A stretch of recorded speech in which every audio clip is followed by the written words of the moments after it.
அல்லேலூயா, அல்லேலூயா. தேவன் சில வேளைகளில் என்ன வார்த்தை பேசுவார்னு நமக்கு தெரிஞ்சிருக்கும். சில நேரங்கள்ல தேவன் என்ன வார்த்தை பேசுவார்னு சொல்லிட்டு அறியாத இருக்கும். வர வரைக்கும் என்ன வார்த்தைன்னு சொல்லிட்டு அறியாத இருந்தேன். ஆனால் தேவன் அவர் வார்த்தையை தந்து அனைத்தையும் விளக்கி இருக்கிறார். எல்லாருக்குமே சவுலை பற்றி நிறைய விஷயம் தெரிஞ்சிருக்கும். ஆனா ஒரு விஷயம் ரொம்ப பேருக்கு தெரியாது. அதை தான் தேவன் இன்று பேச சொன்னார். இன்று தேவன் அருமையான குடும்பத்திற்கு தரக்கூடிய வார்த்தை இது கொஞ்சம் வித்தியாசமா இருக்கும். ஆனா அன்பான குடும்பத்திற்கு தேவன் எவ்வாறு இணைக்க சொல்றாரு அப்படின்னு சொல்லிட்டு எனக்கே ஒரு ஒரு மாதிரி புதுசா இருக்கு.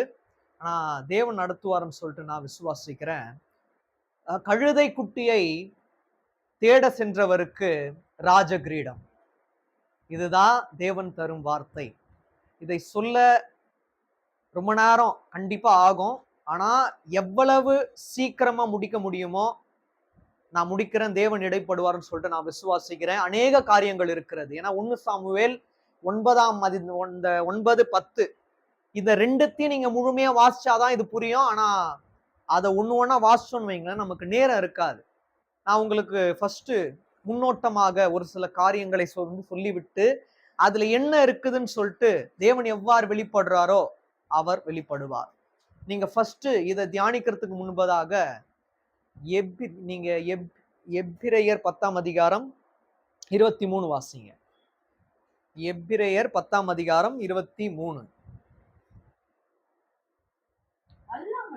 அல்லாமலும் நம்முடைய நம்பிக்கை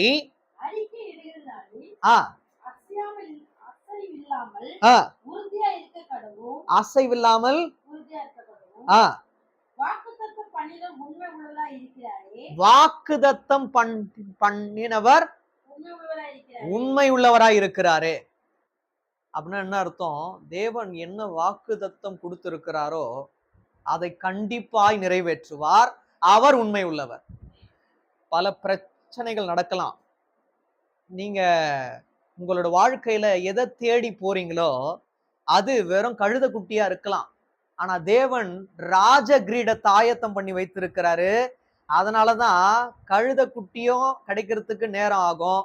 அதை தாண்டி ராஜ கிரீடம் கிடைக்கிறதுக்கும் லேட் ஆகும். அதற்கு நம்ம காத்து கொண்டு இருக்கணும். இதை புரிஞ்சுக்கணும் அப்படின்னா ரொம்ப ஆழமா இருக்கும். ரொம்ப ரொம்ப கவனமா படிச்சு ஆராய்ந்து தியானித்தால் தான் புரியும். 1 சாமுவேல் 9வது அந்த சாப்டர் எடுத்து வச்சுக்கோங்க. நான் சொல்ல அப்படியே பாருங்க. ஒரு முக்கியமான வசனங்கள் மட்டும் நம்ம தியானிக்க போறோம். நல்லா பாருங்க. ஜனங்கள் எல்லாருமே என்ன பண்றாங்க அப்படின்னா, வேற நாட்டுல எங்களுக்கு ராஜாக்கள் இருக்கிறாங்க, எல்லாரும் ராஜாக்களை வைத்து நிம்மதியா இருக்காங்க, எங்களுக்கு மட்டும் ராஜா இல்லையே, இஸ்ரவேல் தேசத்துக்கு ராஜா இல்லையே அப்படின்னு சொல்லிட்டு சாமுவேல் கிட்ட கேக்குறாங்க. சாமுவேல் என்ன பண்றாரு? தேவனிடத்துல கேட்டுட்டு அவர் என்ன பண்றாரு? தேவன் கண்டிப்பா நடத்துவார். ஆனா அவருக்கு விருப்பம் இல்லை. ஏன்னா நித்திய ராஜாவா ஆண்டவராகிய இயேசு கிறிஸ்து இருக்கும் போது ஜனங்க ஒரு மனுஷன் வேணும்னு சொல்லிட்டு என்ன பண்றாங்க? ஆசைப்படுறாங்க. சரி, வேற வழி இல்லை. இயேசு கிறிஸ்து ஜனங்கள் என்ன கேட்டுக்கொண்டாரோ செய்வார். அது போல 9ஆம் அதிகாரத்துல சவுல் அப்படின்ற ஒரு மாதிரி அழகான இது அப்படி அந்த நீங்க 2ல வாசிச்சு பாத்தீங்கன்னா அவனை போல அங்க சௌந்தரியம் உள்ளவன் இல்லையா. ரொம்ப ஹைட்டு, ரொம்ப நல்ல வால் ஒரு மாதிரி வாட்ட சாட்டமா இருக்கிறாரு. இப்ப என்ன ஆகுது அப்படின்னா, இவரை தேர்ந்தெடுக்கும் ஒரு பாடலம் தான் இப்போ நடக்க போகுது. 3வது வசனத்துல நீங்க பாத்தீங்க அப்படின்னா என்ன ஆகும்? இந்த கழுதைகள் காணாத போயிடும். இப்போ இந்த கழுதைய தேடி கண்டுபிடிக்க வேண்டிய வேலை யாருக்கு வந்ததுன்னா சவுலுக்கு வந்தது. கூட அவரோட வேலைக்காரர் போறாரு. ஏன்னா நம்ம ரொம்ப வாசிச்சோன்னு வைங்கள புரியாது. அதனாலதான் உங்களுக்கு புரியும் வண்ணமாக தேவன் விளக்க சொல்றதுனால சொல்ற. நல்லா கவனிக்கணும். நீங்க கழுதைகள் என்ன ஆச்சு? காணாத போயிடுச்சு. இதை தேடி போகணும். அநேக இடத்துக்கு போறாரு. ஒரு 4 இடத்துக்கு போறாரு. போயிட்டு எங்கெங்க தேடுறாரு, கண்டுபிடிக்க முடியல. என்ன சொல்றாரு சவுல்? என்ன சொல்றாரு அப்படின்னா, எங்க அப்பாக்கு ஏற்கனவே கழுதைகள் காணாத போயிடுச்சுன்னு சொல்லிட்டு ரொம்ப வருத்தமா இருக்கு. இப்போ நம்ம தேடி கண்டுபிடிக்க போயிட்டு நம்மளும் காணாத போயிடக்கூடாது, மறுபடியும் நம்ம அப்பா வீட்டுக்கே போயிடலான்ற மாதிரி என்ன சொல்றாரு சவுல் சொல்றாரு. இந்த நேரத்துல வேலைக்காரனை தேவன் பேச வைக்கிறார். வேலைக்காரன் சொல்றாரு, எனக்கு தெரிஞ்ச ஒரு ஞான திருஷ்டிக்காரன் ஒருத்தர் இருக்காரு. அந்த காலத்துல இப்போ அந்த மாதிரி ஆயிடுச்சு. தீர்க்கதரிசினா ஞான திருஷ்டிக்காரன் அர்த்தம். ஞான திருஷ்டிக்காரன்னா தீர்க்கதரிசின்னு அர்த்தம். அதாவது முன் நடந்ததையும் இப்ப நடக்கிறதையும் வருங்காலத்தில் நடக்கக்கூடியதையும் தெல்ல தெளிவாக தேவனிடத்திலிருந்து கேட்டு சொல்லுபவரே ஞான திருஷ்டிக்காரன், தீர்க்கதரிசி. அவங்க சொன்னா அப்படியே உண்மையா இருக்கும். எனக்கு ஒருத்தர் தெரியும் அப்படின்றாரு வேலைக்காரர். அவர்கிட்ட போகலாம் அப்படின்னு சொல்லிட்டு யாருக்கிட்ட சவுல் கிட்ட சொல்றாரு. ஆனா அவர் என்ன பண்றாரு, அவரை போயிட்டு பார்க்கணும் அப்படின்னாலும் நம்ம கிட்ட ஏதாச்சும் காணிக்க இருக்கணும். நம்ம கிட்ட எதுவுமே இல்லை. பிரயாணம் பட்டு நம்மளே என்ன பண்ணிட்டோம், சாப்பிட்டுட்டோம்.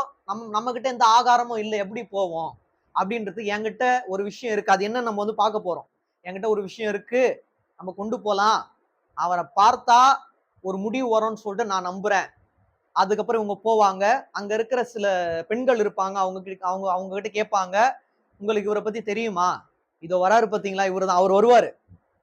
நல்லா பாருங்க, இதுல ஒரு வார்த்தை இருக்கும், இதற்கு முன்பதாகவே இவங்க போனாங்க பாத்தீங்களா, இதற்கு முன்பதாக ஒரு நாளைக்கு முன்பதாக ஆண்டவராகிய இயேசு கிறிஸ்து சாமுவேல் கிட்ட பேசுவாரு. சவுல்னு ஒருத்தன் வருவான், அவனை பத்தி தெல்ல தெளிவா தீர்க்க தரிசன உரை. வந்தவன் கழுதை கழுதைகளுக்காக வருவான். அவன் கழுதையும் கூட்டி கொண்டு போனோம். இஸ்ரவேல் முழு தேசத்துக்கும் அவன் ராஜாவை போனான். அபிஷேகம் பண்ண போறது நீ, நான் உன்னை நடத்துவேன். யார் சொல்றது? சாமுவேல் கிட்ட தேவன் சொல்றாரு. கேட்டுட்டு அழகா சொல்லுவாரு பாருங்க, நீ கழுதைகள் காணும்னு சொல்லிட்டு தான் வந்த, ஆனா தேவன் என்ன பண்ணாரு, அதையும் கொடுக்குறாரு.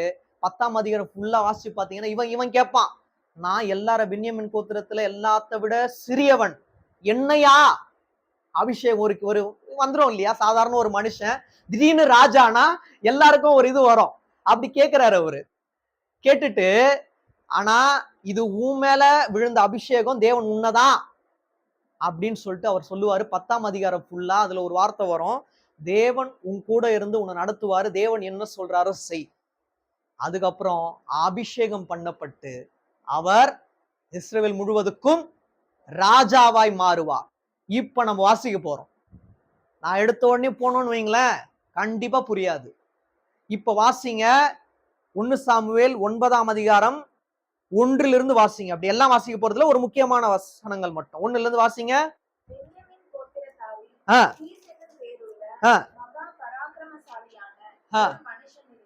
மகா பராக்கிரமசாலியான ஒரு மனுஷன் இருந்தான்.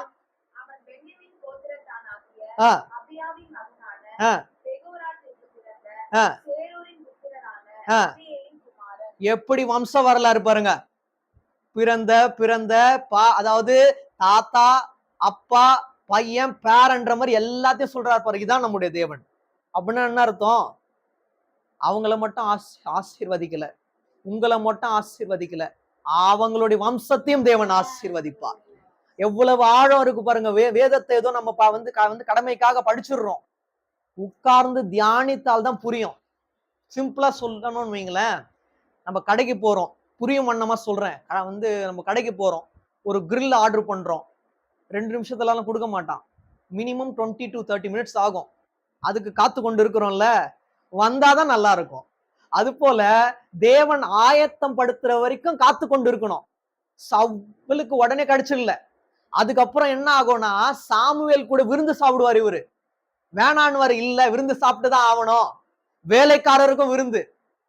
அதுக்கப்புறமா தான் என்ன பண்றாரு, அவரு எல்லாத்தையும் சொல்றாரு, ஆமா நீதான்பா அப்படின்ற மாதிரி சொல்லுவாரு. வாசிங்க, அப்படியே வாசிங்க. பராக்கிரம்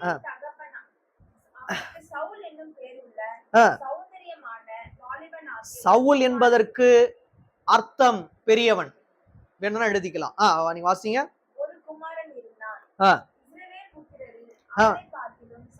சௌந்தரியம் உள்ளவன் ஒருவனும் இல்ல. அங்க யாருமே அவரை போல அழகானவன் இல்லை. நான் விசுவாசிக்கிறேன், அது முக தோற்றத்தை மட்டும் சொல்லவில்லை, இருதயத்தின் அழகையும் சொல்லுது. ஏன்னா தேவன் முக முகத்தை பார்க்க மாட்டாரு, இருதயத்தை ஆராய்ந்து அறிந்திருக்கிறார். அப்படியே வாசிங்க. தோலுக்கு கீழாக இருக்கத்தக்க அப்படின்னா கிட்டத்தட்ட ஒரு 7 அடி இருந்திருப்பான். ஏன்னா கிட்டத்தட்ட அப்படிதான் இருந்திருக்கும். எவ்வளவு அழகா டீடைல்டா இருக்கு பாருங்க, தெளிவா இருக்கு பாருங்க. அப்படியே வாசிங்க.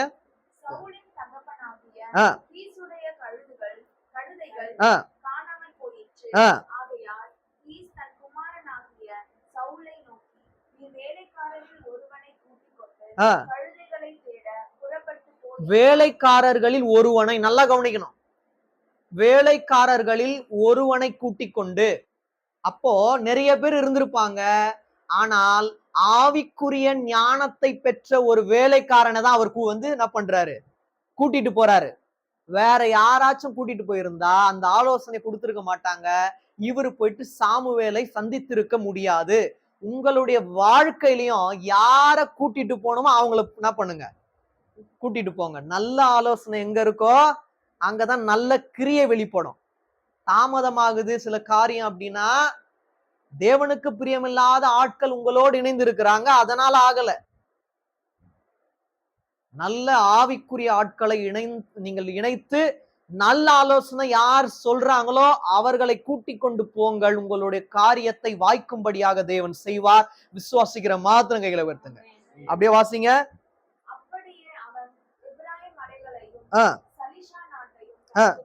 கடந்து போனான்.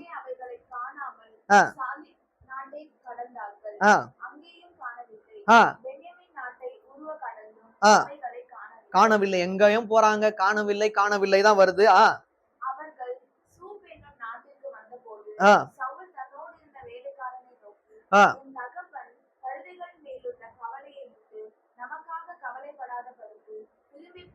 நம்ம பார்த்தோம் பாத்தீங்களா, கழுதையின் மேல் உள்ள கவலையை விட்டு விட்டு நம்மேல் அவர் படாதபடிக்கு திரும்பி போவா என்றான்.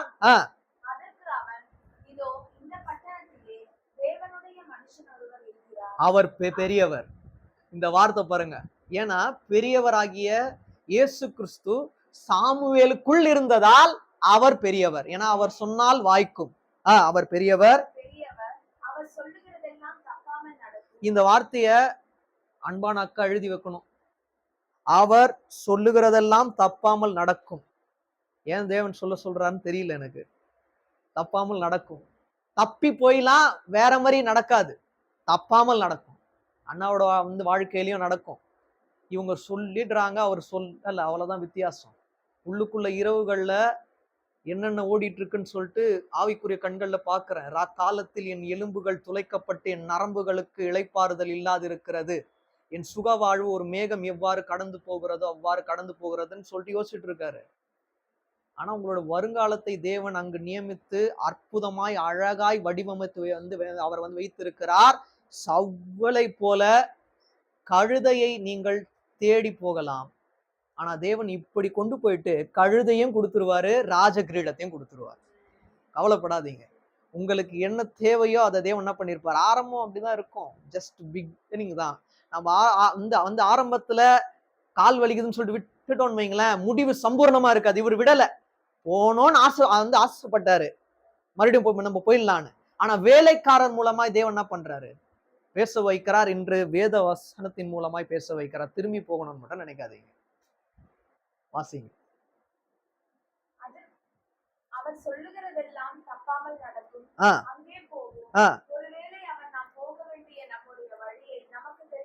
ஒருவேளை நம்ம எங்க போகணுமோ அத அவர் போதிப்பார். நமக்கு தெரியாது, இது வரைக்கும் குழப்பமா இருக்கும். நம்ம ரூட் கேட்போம் இல்லையா, அண்ணா இந்த அட்ரஸ் எங்க போகணும்னு நம்ம கூட கேட்போம், தெரியாத வழி. அவர் போதிப்பார், வேலைக்காரன் மூலமா சொல்றாரு. தப்பாமல் நடக்கும். எனக்கு அந்த வார்த்தை ரொம்ப தாக்கத்தை கொடுத்துருச்சு. அந்த வார்த்தை பாருங்க, அவர் சொல்லுகிறதெல்லாம் நடக்கும்னு போட்டிருக்கலாம். அவர் சொல்லுகிறதெல்லாம் தப்பாமல் நடக்கும்னா ஒரு வார்த்தை கூட மாறாது. தப்பாமல் நடக்கும், அங்கே போவோம். ஒருவேளை அவர் நாம் போக வேண்டிய நம்முடைய வழியை அவனை பிரிச்சு பேசல. நான் பாக்குறேன், சவுல் வேலைக்காரன் அப்படின்னு 2 பேரையும் பார்க்கல, நான் இவங்க 2 பேரையும் தான் பாக்குறேன். நீங்கள் போகும் வழியை, இவர்கள் போகும் வழியை அவர் ஒருவேளை உங்களுக்கு போதிக்கலாம். போதிச்சாரானா கண்டிப்பா போதிச்சாரு. நீங்க வந்தீங்க, அந்த கழுதைகளுக்காக வந்தீங்க. ஆனா இதை தாண்டி தேவன் உங்களுக்கு ஒரு விருந்தையும் ராஜ கிரீடத்தையும் வைத்திருக்கிறார். எப்பவுமே ஒரு ராஜான்னு இருந்தா ராணியும் இருப்பாங்க. அதுதான் இணைக்கப்படுது. அப்ப அவங்களுக்கு இல்லையான்னு கேட்டா, நீங்க நல்லா இருந்தா அவங்களும் நல்லா இருப்பாங்க. அப்படியே வாசிங்க. அப்பொழுது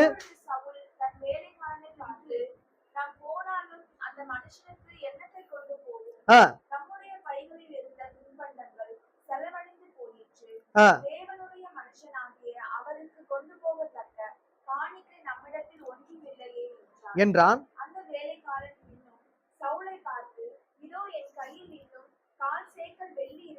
இது கால் சேக்கல் வெள்ளி இருக்குதுன்னு சொல்லிட்டு சவுலுக்கு தெரியல. எல்லாமே செலவழிந்து போனாலும் ஒன்றுமில்லாமல் நீங்கள் நின்றாலும் தேவன் ஒரு புதிய வாசலை திறப்பார். அப்ப உங்களுக்கே தெரியாது. அப்படின்னு என்ன அர்த்தம்? நல்லா பாருங்க. இதோ என் கையில் இன்னும் கால் சேக்கல் வெள்ளி இருக்கிறது. என்கிட்ட இதயம் மட்டும் தான் இருக்குது. இதயத்தை தான் கொண்டு போறோம். அந்த இருதயத்தை நாம் காணிக்கையாய் கொடுக்கும் போது அவர் பரலோகத்திலிருந்து நமக்கு உண்டான ஆசீர்வாதத்தை தர வல்லவராய் இருக்கிற. வேற எதையும் கேட்க மாட்டாரு. அதை தரணும் இதை தரணும். நீங்க பாத்தீங்கன்னா சாமுவேல் எதுவுமே வந்து கேட்டிருக்க மாட்டாரு. இவங்க கொடுக்கலாம்னு நினைச்சாங்க. ஆனா சாமுவேல் அவங்களுக்கு விருந்து என்ன பண்ணிருப்பாரு, கொடுத்திருப்பாரு. இதுதான் தேவனுடைய தாசன். தேவன் வந்து நடத்துகிற விதம். நம்ம சும்மா சாதா இட்லி தோசைக்காக நம்ம வெயிட் பண்ணிட்டு இருப்போம். அவனுக்காக ராஜ விருந்து ஏற்பாடு பண்ணி வைத்திருக்கிறேன். ராஜ பாதையில நடத்தணும்னு நான் பண்ணிருக்கேன், வெயிட் பண்ணிட்டு இருக்கேன். இட்லிக்காகவாமா? இட்லியும் அதுல இருக்கும். இட்லிய தனியா என்ன பண்ண மாட்டாரு, பிரிச்சு வைக்க மாட்டாரு. அதுவுமே அதோடு சேர்க்கப்படும். எல்லாமே இருக்கும் அங்க. சகலத்தையும் அவர் தர வல்லவர். அது உங்களை வந்து சேரும். அப்படியே வாசிங்க.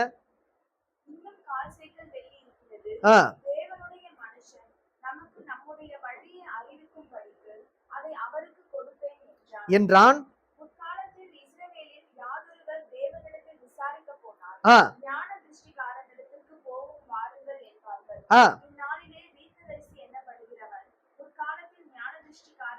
இப்ப புரியுதுங்களா உங்களுக்கு? அதாவது ஞான திருஷ்டிக்காரன் சொல்லிட்டு அன்று பெயர் இருந்தது. இப்பொழுது தீர்க்கதரிசின்னு சொல்லிட்டு என்ன பண்றோம், நம்ம கூப்பிடுறோம். இது ரெண்டுத்தையும் பிரிச்சு பார்க்க கூடாது. இது ரெண்டுமே ஒன்றாய் இருக்கிறது. அப்போ தேவன் தான் அந்த நித்திய தீர்க்கதரிசி. அவரிடத்திலிருந்து வரக்கூடிய வார்த்தை தான் உண்மையா இருக்கும், பொய்யா இருக்க கூடாது. இருக்கவே இருக்காது. அப்படியே வாசிங்க.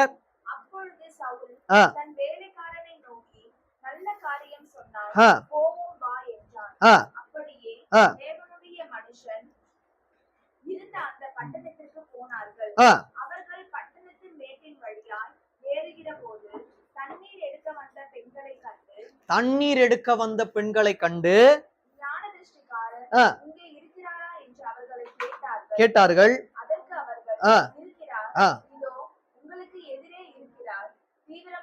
தீவிரமாய் போங்கள். சரியா அவங்க வந்த நேரத்துல அவரும் வராரு. இது ஏதோ தற்செயலா உண்டானதல்ல, தேவன் உண்டு பண்ணி வைத்திருக்கிறார். தீவிரமாய் போங்கள் அப்படின்னா சீக்கிரமா போங்க, அவர்கிட்ட உங்களுக்கு உண்டான வார்த்தை இருக்குதுன்னு சொல்லிட்டு அங்க மறைமுகமா சொல்றாங்க. வாசிங்க.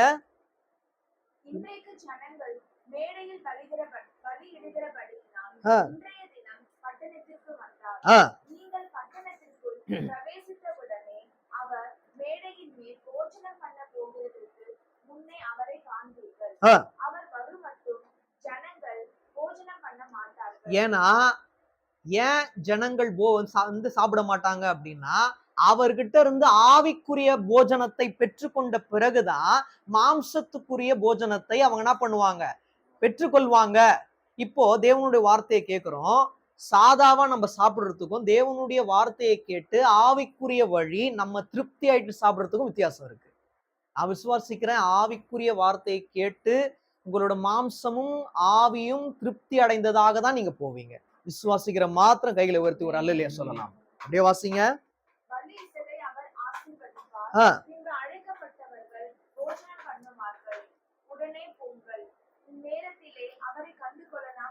என்றார்கள்.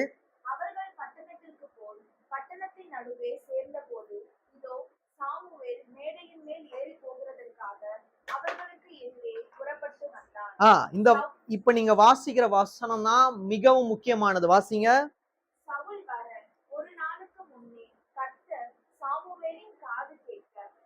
சவுல் வர ஒரு நாளைக்கு முன்னே கர்த்தர் சாமுவேலின் காது கேட்க நாளை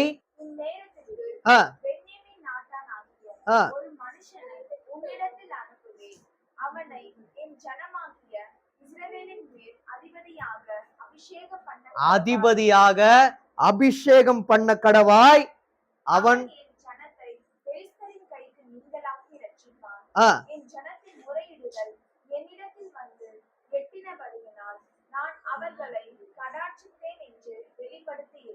தெளிவா சொல்றாரு பாருங்க.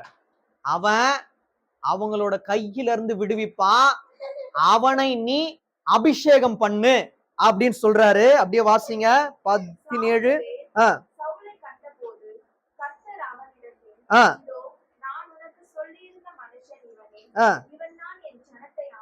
இவன் தான் என் ஜனத்தை ஆளுவான். கழுதைகளை தேடி வந்தவன் ஜனங்களை ஆளும்படியாக தேவன் வைத்தார்.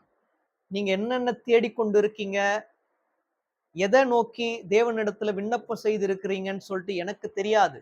ஆனால் நீங்கள் கேட்டுக்கொண்டதை தாண்டி தேவன் வேற ஏதோ ஒரு அற்புதமான காரியத்தை வரக்கூடிய நாட்களில் கண்டிப்பாக செய்வார். நீங்க கேட்கலாம், சந்தோஷம் இருக்கு, நிம்மதி இல்லை. தேவன் கொடுத்துருவாரு. நிம்மதி இருக்கு, சந்தோஷம் இல்லை, தேவன் வந்து என்ன பண்ணுவார், கொடுத்துருவாரு. நம்ம என்ன கேட்போம், ஒண்ணு இருக்குப்பா ஒண்ணு தாங்கன்னு வந்து கேட்போம். நான் ரெண்டுத்தையும் வந்து பரிபூர்ணமா கொடுத்துடுறேன்னு கொடுத்துருவார். அதான் நம்முடைய தேவன். இவர் வந்தது சந்தோஷத்துக்காக வந்தார், நிம்மதியையும் கொடுத்துட்டாரு, நித்திய சந்தோஷத்தையும் கொடுத்துட்டாரு. உங்களுக்கும் சந்தோஷமும் நிம்மதியும் அந்த சிரிப்பு தான் இப்ப ரொம்ப இழந்துட்டோம் இல்லையா? நம்ம சிரிக்க கூடாதுன்னு நிறைய பேர் நினைப்பாங்க. அவங்க முன்னாடிதான் சிரிக்கணும், சந்தோஷமா இருக்கணும். அப்படியாக தான் தேவன் வைப்பாருன்னு சொல்லிட்டு நான் விசுவாசிக்கிறேன். ஒரு நாளும் வேதத்தையும் தேவனையும் மறக்காதீங்க. நான் எல்லார்கிட்டையும் கேட்கறது அதான். எங்களை மறந்துருங்க, ஐயாவை மறந்துருங்க, என்ன மறந்துருங்க, இதை மறக்காதீங்க. அப்பா அம்மா எனக்கு கற்றுக் கொடுத்த ஒரே பாடம், நாங்க உனக்கு வச்சுட்டு போற மிகப்பெரிய சொத்து வேதம் தான். அதான் நடத்துது, இனிமேலும் நடத்தும். அன்பான குடும்பத்தையும் நடத்தும்னு சொல்லிட்டு நான் விசுவாசிக்கிறேன். அப்படியே வாசிங்க.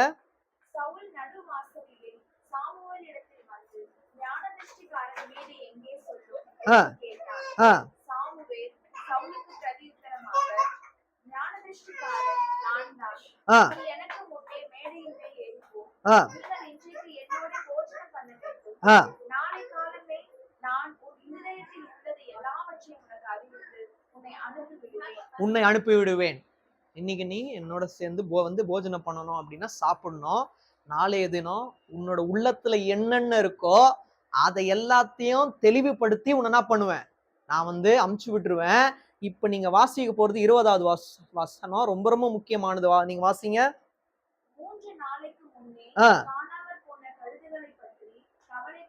எப்படி தெரியும் சாமுவேலுக்கு? 3 நாளைக்கு முன்னே காணாமல் போன கழுதைகள் பற்றி நீ கவலைப்பட வேண்டாம், கிடைச்சிடுச்சுன்றார்.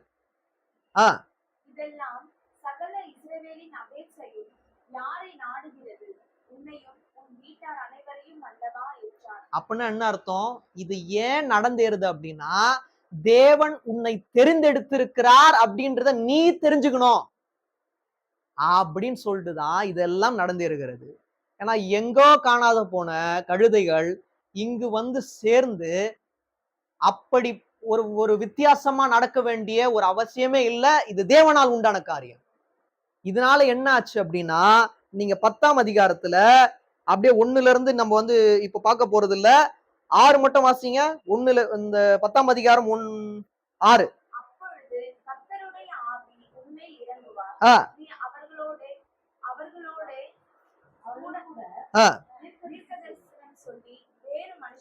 வேறு மனுஷனாவாய். இதற்கு முன்பாக ஏதோ சாதாரண மனுஷனா இருந்தாரு, இப்போ நீ வேறு மனுஷனாவ. அப்படின்னா ஒரு ராஜாவாயிட்டா ராஜாக்கு உண்டான ஒரு விஷயங்கள் இருக்கும், அதெல்லாம் தேவனே அறிவிப்பார். வேறு ஒரு மனிதனாய் மாறுவாய் அப்படின்னா தேவனுக்குள் நீ பரிசுத்தமாக்கப்படுவாய். அப்படின்றதுதான் ஆவிக்குரிய ஆழம். அடுத்த வசனம் வாசிங்க. இந்த அடையாளங்கள் உனக்கு நேரிடும் போது சமயத்துக்கு ஏற்றபடி நீ செய், தேவன் உன்னோட இருக்கிறார். இப்ப நம்ம 6 பார்த்தோம் இல்லையா? இதை நீங்க புரிஞ்சுக்கணும் அப்படின்னா நீங்க 10ஆம் அதிகாரம் 1-5 நீங்க நேரம் வாய்க்கும் போது படிச்சு பாருங்க. இப்ப நம்மளுக்கு நேரம் இல்ல.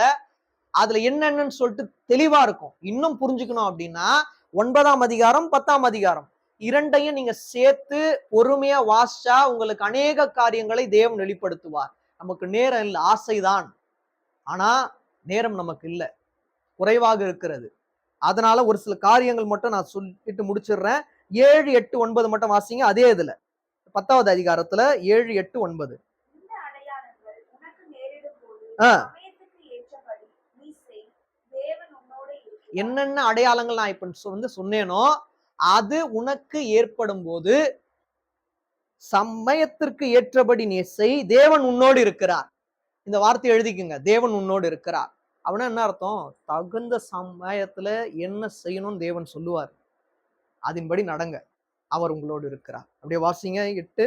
நீ எனக்கு முன்னே திருக்காலுக்கு இறங்கி போ, சர்வாங்க தகன பலிகளையும் சமாதான பலிகளையும் செலுத்தும்படிக்கு நான் உன்னிடத்தில் வருவேன். நான் உன்னிடத்தில் வந்து நீ செய்ய வேண்டியதை உனக்கு அறிவிக்கும் மட்டும் 7 நாள் காத்திரு என்றார். சில நேரங்கள்ல தேவன் இப்படிதான் சொல்லுவார். ஒரு சில நாள் காத்திருக்க வேண்டும், பொறுமையா இருக்கணும். 7 நாள் நம்ம காத்திருந்தா நமக்கு பரிபூரணமான ஆசீர்வாதம் கிடைக்கும். 7 அப்படின்றது பரிபூரணம். 7 நாள் அவர் காத்திருந்தாதான் தேவன் என்னென்ன அடையாளங்கள் சொன்னாரோ அது நடந்தேறும். அதுக்கப்புறம் வாசிங்க. அவன் சாமுவேலை விட்டு